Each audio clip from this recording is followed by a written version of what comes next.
Hi. Hi, my name's Sanjay Gupta. I'm a consultant cardiologist in York Hospital, and today I wanted to do a little video on the subject of taking too many tablets. Now, I see patients all the time with heart disease, and by far and away, I am always struck by the number of tablets people take. And by far and away, one of the commonest questions I get asked by people is, how do I go about cutting all these tablets down? I rattle after breakfast because I've taken so many tablets. Some people I meet take over 100 tablets a day, and they don't know what all these tablets do, and they blindly just take them because someone has said that you need to take them. And it got me thinking, would I want to be on so many tablets when I get older? And I thought I'd do a little video on the subject of taking too many tablets and how you go about reducing the number of tablets you take, and only take the ones you really need. And this is important because it empowers you somewhat about your health. It allows you to understand why you're taking the things that you're taking. Less tablets undoubtedly results in less side effects. And, less tablets, I think, equals a better quality of life. So I think the first thing to try and work out, on average, I would say when I see people in my cardiology clinic, I get on average, they're on about 8 or 9 sets of tablets. Okay. 8 or 9 different sets of tablets, all of which have side effects. So the first thing, the way you make sense of this is this. Okay, you need to firstly try and identify why you take these tablets. Okay, so I think the way to do it is to break it down into systems and say, okay, I'm taking these for my heart, and I'm taking these for my gastroesophageal tract, my stomach, and I'm taking these for my depression, etc. Then it is important to bear in mind that all tablets have to have one of 2 functions, okay? Anything you take, anything you are given has to result in one of 2 effects. Either that tablet has to make you live longer, i.e. improve your lifespan, or it has to make you feel better, i.e. improve your quality of life. And if it isn't doing either of those things, then you shouldn't be taking it, okay? We, in general, these days have become a nation of pill poppers. So the population just takes pills because they think pills are the answer to everything. And the doctors have become pill pushers. They think, oh, well, patient has come, I can't do anything for him. Most of it is self-inflicted. Let's just give him some tablets and get him out of the door. That's really, truthfully, the attitude doctors have. Because it just becomes too complex. The patient doesn't know why they're on tablets. I tell you, if someone comes to see me in my clinic and they're on 100 tablets, I don't have the time. I'm not given the time, even though I'd love to be able to try and sort it out. I'm not given the time to be able to address that with the patient. And therefore, as a doctor, it is easier for me just to try and focus in on my thing and not concentrate on the whole patient, not concentrate on these aspects and try and get him out of the door, because I get, 15, 20 minutes to see the patient, and there is a line of other patients waiting. So I think it's really important, and I want to use this channel to try and empower patients and say, well, actually, take control of this, and don't let it get out of hand, because no one else cares. No one else really cares. No one else has the time to try and look into all your tablets and say, do you really need so many tablets? And so what I would recommend you do is you go and speak to, for example, you're on heart tablets, okay? Firstly, it's important to try and work out which of your tablets are heart tablets. What are you taking for your heart?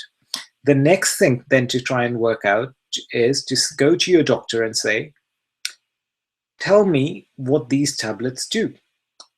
Which of these tablets will make me live longer? And which of these tablets are there to make me feel better? Now, if you have no symptoms, then there could be 2 reasons. 1, that you don't have symptoms. 2, the tablets are keeping the symptoms at bay.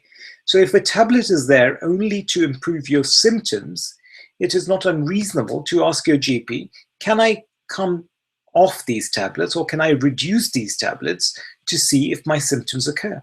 And if your symptoms don't occur when you reduce them even further. And that way, you come back with less tablets, or at least you know why you're taking the tablet.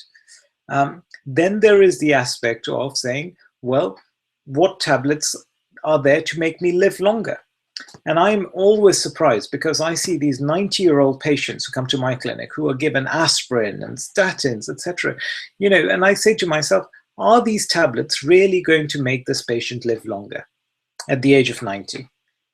And the answer is no. Nothing is going to guarantee that that patient lives longer, because there's a natural process in life, which is that death is a natural part of what is part and parcel of life. So as you get older, if you're 95, I cannot see any point in giving patients tablets to prolong their life, because truthfully, those tablets will not prolong that patient's life, but they are actually making that patient's quality of life worse by giving him side effects, by making him more reliant on tablets.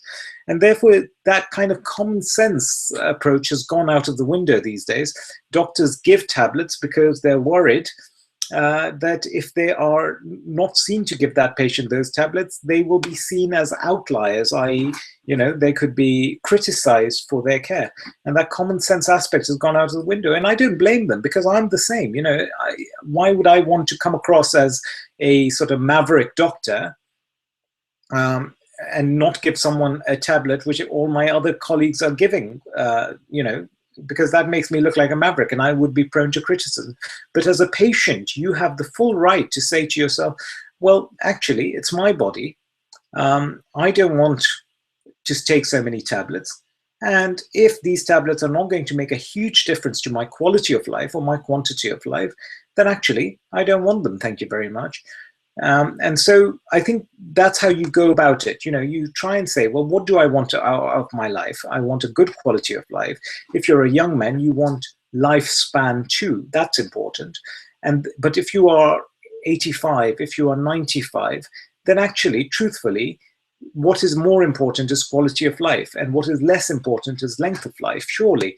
And therefore, I think as a patient, it's really useful to try and adopt that approach, because that's a practical approach, it's a realistic approach, and say to your doctor, which of these tablets make a difference to my lifespan? If they do, does it really make a measurable difference to my lifespan? It may have made a difference to the lifespan of some 40-year-old, a population of 40-year-olds who was studied in a clinical trial, but does that apply to me?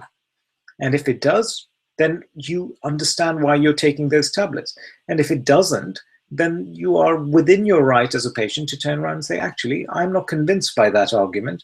I don't think this makes a substantial difference to my lifespan. And what's more important to me at this point in time is my quality of life. And if this tablet is making my quality of life worse, then I don't need it. And I would do that for all the medications you take. And the other thing also to say is, how many of these tablets are actually just masking things or treating things that have been caused by my lifestyle? Okay? Because if you can identify that there are things that you're taking which are treating diseases that have been caused by your lifestyle, then it surely makes sense to modify your lifestyle and not have to rely on those tablets. So a common thing, reflux, okay? We see so much reflux disease these days. Everyone has got gastroesophageal reflux, young people, thin people, old people. I had it myself.